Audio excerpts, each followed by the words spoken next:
নানানভাবে নানান দিকে একেবারে ফুটপাত থেকে শুরু করে আপনার আপার লেভেল পর্যন্ত প্রত্যেকটি জায়গায় চাঁদাবাজি, টেন্ডারবাজি এবং খুন খারাপি, এই যে আওয়ামী লীগের মতো একই ব্যানাল কাজ করে আসছিল, মানুষ তখন চিন্তা করেছে না এদেরকে আমরা আসলে চাই না।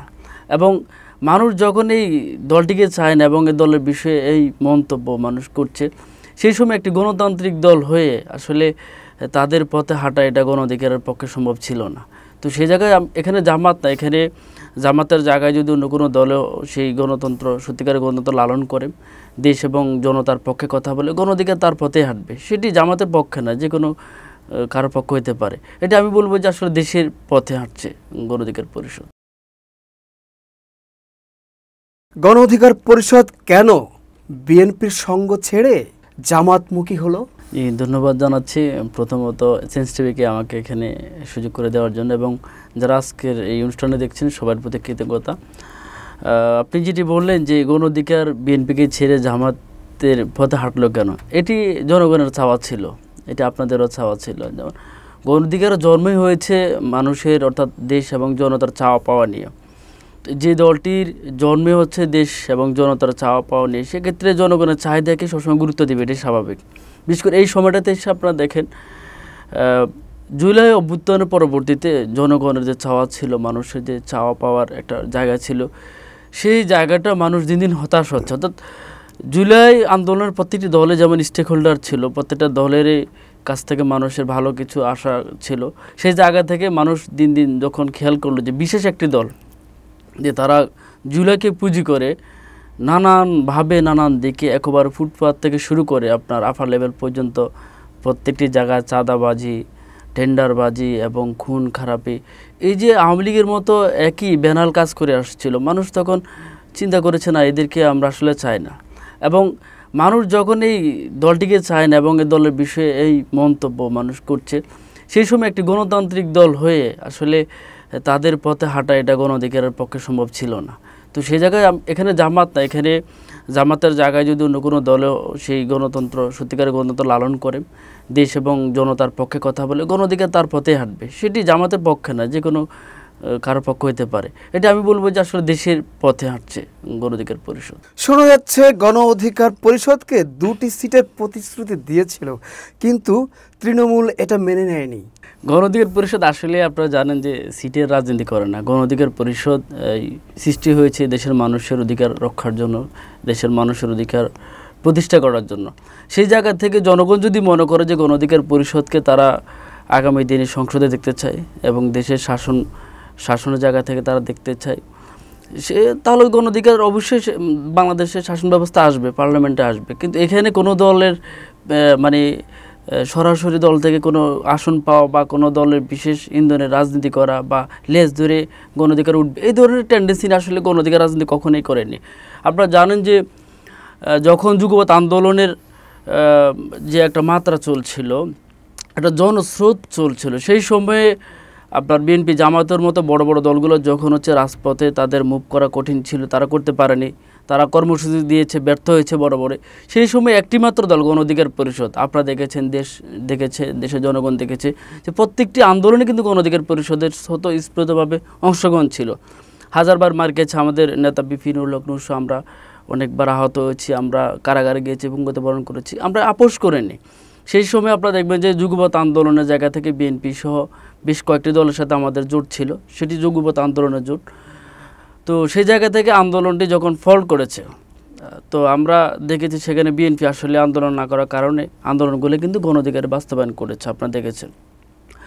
তো সেই জায়গা থেকে বিএনপি মনে করেছে হয়তো যে তাদের তৃণমূলে গণ অধিকারকে যদি তারা একটু ফরওয়ার্ডিং করতে পারে, তাহলে মানুষ হয়তো এটাকে গণ অধিকার বিএনপির সাথে আছে, এটা হয়তো তারা পজিটিভলি নেবে। আর গণ অধিকারের যেহেতু একটা জোয়ার আছে, মানুষ ভালোবাসে, পছন্দ করে, সেই জায়গাটা আসলে বিএনপি সুযোগটা নিতে চেয়েছিল।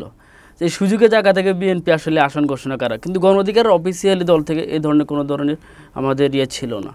বিভিন্ন শিক্ষা প্রতিষ্ঠানে ছাত্রদল এবং ছাত্র শিবিরের মধ্যে সংঘাতময় পরিস্থিতি বিরাজ করছে।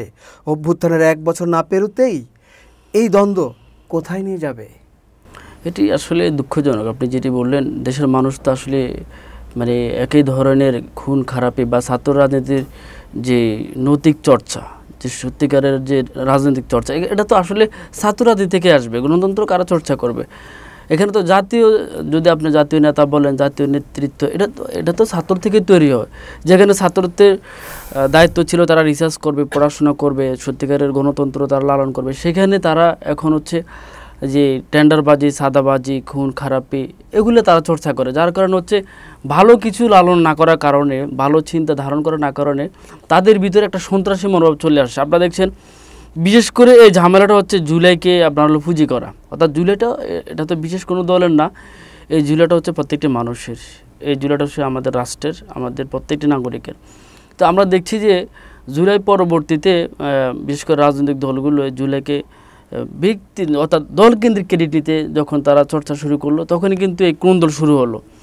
আমরা বলবো যে এই আন্দোলনে যেমন ছাত্র অধিকার পরিষদের কন্ট্রিবিউশন ছিল, ছাত্র শিবিরেরও ছিল, ছাত্র দলেরও ছিল, এবং এখন যারা এনসিপি তো আমাদের সাথেই ছিল, ছাত্র অধিকার পরিষদ গণ অধিকারের, এখন হয়তো পরবর্তী তারা নতুন একটা দল ঘোষণা করেছে। তো আপনারা দেখছেন যে এই পুঁজি কেন্দ্রিক অর্থাৎ ক্রেডিট নেওয়ারকে কেন্দ্র করে আজকে ছাত্রদল ছাত্র শিবিরের ভিতরে যে ঝামেলাটা হচ্ছে, এটা আসলে অনাকাঙ্ক্ষিত। আমরা একজন এই দেশের সচেতন নাগরিক হিসেবে এটা আশা করছি না। বিশেষ করে আমি মনে করি যে ছাত্রদল যে তাদের নৈতিক চর্চা এবং ছাত্র শিবিরের যে চর্চা, এটি যদি সত্যিকার অর্থে তারা করে এবং আগামী দিনে সুন্দর একটি বাংলাদেশ তারা বিনির্মাণ করতে চায় এবং ছাত্র সমাজকে নিয়ে যদি তারা বাংলাদেশকে একটা ভালো জায়গায় নিয়ে যেতে চায়, এবং বিশেষ করে ফ্যাসিবাদের যে আসার একটা সম্ভাবনা আছে বাংলাদেশে, আবার ভারতের একটা ষড়যন্ত্র আছে, সেটি কিন্তু খেয়াল না করলে বা আবার বিপদগ্রস্ত হবে বাংলাদেশ। তাই মনে করি যে ছাত্র শিবির ছাত্র দলের উচিত হচ্ছে যে হানাহানি নিজেদের ভিতরে যে কোন দল ক্রেডিট নেওয়াকে কেন্দ্র করে, এটি ভুলে যে আবার সম্প্রীতি এবং সাম্যের ভিত্তিতে ঐক্যবদ্ধ হওয়া, এটির বিকল্প নেই। আর যদি এটি করতে তারা ব্যর্থ হয়, বাংলাদেশ আবার বিপদগামী হবে, অপশক্তি আবার বাংলাদেশে প্রবেশ করার চেষ্টা করবে, যাতে করে বাংলাদেশ আবার পথ হারাবে। গণ অধিকার পরিষদ কি ভিপি নূর কেন্দ্রিক সংগঠন হয়ে যাচ্ছে? দেখেন, গণ অধিকার পরিষদ, আমি প্রথমেই বলেছিলাম এটি গণ অধিকার মানে হচ্ছে গণমানুষের দল, অর্থাৎ গণমানুষের অধিকার নিয়ে তো এটার নাম এবং কাজ দুটি প্যারালাল। সে জায়গা থেকে আমরা যেহেতু সত্যিকারের বাংলাদেশের গণতন্ত্র যখন মারা গিয়েছিল এবং আওয়ামী লীগ সরকার কবরস্থ করেছিল, সে সময় কিন্তু এই গণতন্ত্রকে পুনরুদ্ধার করেছিল গণ অধিকার পরিষদ। কাজে যে দলটি গণতন্ত্রকে তারা পুনর্জীবিত করেছে, সেই দলের ভিতরে যে তারা আবার গণতন্ত্রকে লালন করবে না, কবরস্থ করবে, এটি আসলে মিথ্যা কথা এবং এটি অপপ্রচার। আমাদের না তো গণ অধিকার পরিষদের সম্মানিত সভাপতি ডাকসুর সাবেক ভিপি নুরুল হক নূর সাহেব, উনি সবসময় গণতান্ত্রিক একজন পরিচ্ছন্ন মানুষ এবং সবসময় গণতন্ত্রকে ধারণ করে, এবং গণতন্ত্রকে ধারণ করতে গিয়ে সত্যিকারের গণতন্ত্রকে তিনি বাংলাদেশে বাস্তবায়ন করার জন্য কিন্তু 25 বার মার খেয়েছেন, আপনারা দেখেছেন। কাজেই এই গণ অধিকার পরিষদের নেতা, এককেন্দ্রিক গণ অধিকার পরিষদের নেতা বা উনি নেতৃত্ব দিচ্ছেন, এটি আসলে মিথ্যা কথা। আমাদের এখানে দেখেন, আমাদের সভাপতির যে আমাদের অ্যাক্সেস, সাংগঠনিক অ্যাক্সেস, সেটি আলাদা, আমাদের সেক্রেটারি এবং আমাদের মুখপাত্র এবং আমাদের প্রত্যেকটি সেক্টরে কিন্তু আমাদের পাওয়ারগুলো আলাদা আলাদা করে দেওয়া, অর্থাৎ কাজের আমাদের ডিসেন্ট্রালাইজেশন করা। কাজে আমাদের ভিতরে যথেষ্ট গণতন্ত্রের চর্চা আছে এবং আমাদের নেতাও এটিকে খুব ভালোভাবে হচ্ছে সবসময় ধারণ করেন। নাহিদ আক্তার একসময়ে ভিপি নূরের শিষ্য ছিলেন, কিন্তু এখন তাদের সঙ্গে আপনাদের যোজন যোজন দূরত্ব, কারণ কি? এটি মিথ্যা কথা। আমাদের সাথে নাহিদ এবং আক্তারদের মোটো দূরত্ব নেই। এটি আমরা মনে করছি যেটি হচ্ছে, এবং এটি কিছু ইউটিউবার আছে এবং যারা কিছু ফিস অর্থাৎ ভিউর জন্য হচ্ছে উল্টো করে কন্টেন্ট করে বা হেডলাইন দিয়ে এটি মানুষকে বিভ্রান্ত করছে। দেখেন, আমাদের 18 সাল থেকে নাহিদ আমাদের ছাত্র অধিকার পরিষদের ঢাকা বিশ্ববিদ্যালয়ের জয়েন্ট সেক্রেটারি ছিলেন, এবং আক্তার সাহেব এখন যিনি এনসিপির সদস্য সচিব, উনিও কিন্তু আমাদের ছাত্র অধিকার পরিষদের ঢাকা বিশ্ববিদ্যালয়ের সভাপতি ছিলেন এবং আমাদের কেন্দ্রীয় কমিটির সহসভাপতি ছিলেন। সেই সময় আমিও কিন্তু সহসভাপতি ছিলাম একসঙ্গে, এবং আমরা একসঙ্গে কাজ করেছি। বিশেষ করে এনসিপির শুধু আক্তার সাহেব এবং নাহিদ সাহেব না, এনসিপির অধিকাংশ নেতারা কিন্তু আমাদের সাবেক গণ অধিকার পরিষদের। আমাদের সাথে তাদের হিসেব খুবই ভালো, কিন্তু গণতন্ত্রের জায়গা থেকে অর্থাৎ রাজনীতির জায়গা থেকে একটু হিসাবটা তো সব জায়গায় আলাদা হওয়ার কথাই, যেহেতু এখানে একটা পাওয়ার পলিটিক্সের একটা বিষয় আছে। প্রত্যেকটি দলে চায় যে বাংলাদেশের রাজনীতি তাদের একটা ভালো স্টেক থাকবে, সেই জায়গা থেকে একটা চর্চা করছে যে আমি একটু আগে যাই। এটা কন্টেস্টেন্ট বলা যায়, প্রতিযোগিতা বলা যায়। আমরা সুস্থভাবে প্রতিযোগিতা করছি এবং আমাদের সাথে আক্তার নাহিদের কথা হচ্ছে এবং আগামী দিনের একটি গণতান্ত্রিক বাংলাদেশ বিনির্মাণের জন্য গণ অধিকার এনসিপি সহ যারা গণতান্ত্রিক কামী দল আছে আমরা প্রত্যেকেই একসঙ্গে কাজ করব। এটি আমাদের প্রত্যাশা এবং তাদের সাথে আমাদের একটা ভালো বোঝাপড়া আছে। ভবিষ্যতে হয়তো দেশবাসী আমাদের থেকে ভালো কিছু পাবে ইনশাল্লাহ। কোনো ধরনের ঐক্য হওয়ার সম্ভাবনা আছে কি না এনসিপির সঙ্গে আপনাদের? দেখেন, এটি মানুষ আশা করছে, এটি এখন মানুষ মনে করছে এবং এই সময়ের গণতন্ত্রকামী জনতা মনে করে যে আগামী দিনের একটি গণতান্ত্রিক বাংলাদেশ যদি আমরা বিনির্মাণ করতে চাই তাহলে গণ অধিকার, বিশেষ করে 18 শক্তি এবং 24 শক্তির ঐক্যর বিকল্প নেই।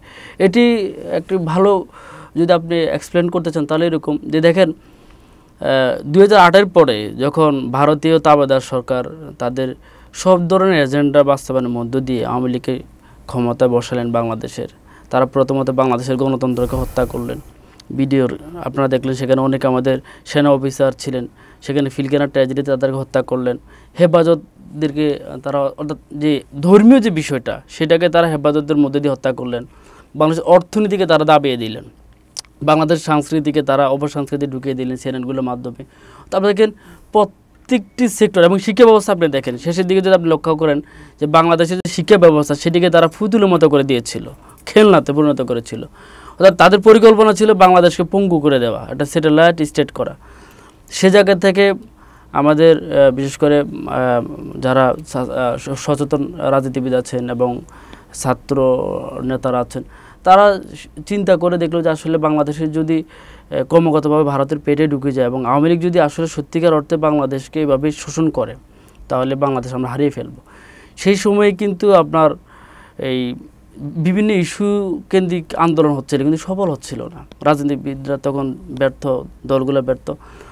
শেষের দিকে যে 18 কোটা সংস্কার আন্দোলন, এটি কিন্তু শুধু একটা কোটা সংস্কার আন্দোলন ছিল না, এটি ছিল একটা আওয়ামী লীগের বিরুদ্ধে একটা আন্দোলন, ভারতের বিরুদ্ধে একটা আন্দোলন। দেখেন জনতা এমনভাবে ফুঁসেছিল যে একটি দেশের জনগণ তাদের যে মৌলিক অধিকার, শিক্ষা, তারপরে হচ্ছে তাদের আইনি অধিকার, বেঁচে থাকার অধিকার, কথা বলার অধিকার, প্রত্যেকটি অধিকার থেকে কিন্তু মানুষ বঞ্চিত ছিল, কথা বলতে পারতাম না। তো সেই সময় জনগণ তো তাদের একটা মাধ্যম খুঁজছিলেন যে আমরা আন্দোলন করব, কথা বলবো। সেই আন্দোলনটার একটা মাধ্যম ছিল কোটা সংস্কার। এখানে শুধু ছাত্ররা ছিল না, এর সার্বজনীন একটা আন্দোলন ছিল এবং প্রত্যেকটা মানুষের শ্রেণীর মানুষের এখানে একটা অংশগ্রহণ ছিল। দ্বিতীয়ত দেখেন 24-এর আন্দোলনের মধ্য দিয়ে 18 আন্দোলনের মধ্যে দিয়ে যখন একটা নেতৃত্ব গড়ে উঠছিল সেই সময় কিন্তু ক্রমাগত আন্দোলন শুরু হয়েছিল এবং যার বাস্তবায়ন হয়েছিল 24। এই 24 হতো না যদি 18 আপনার জন্ম না হতো। অর্থাৎ 24-এ যারা যোদ্ধা ছিলেন, যারা আন্দোলনকামী ছিলেন, এরা প্রত্যেকে কিন্তু 18 যোদ্ধা। কাজে 18-24 ঐক্যবদ্ধ হবে এবং একটি সুন্দর বাংলাদেশ বিনির্মাণ করবে ইনশাআল্লাহ।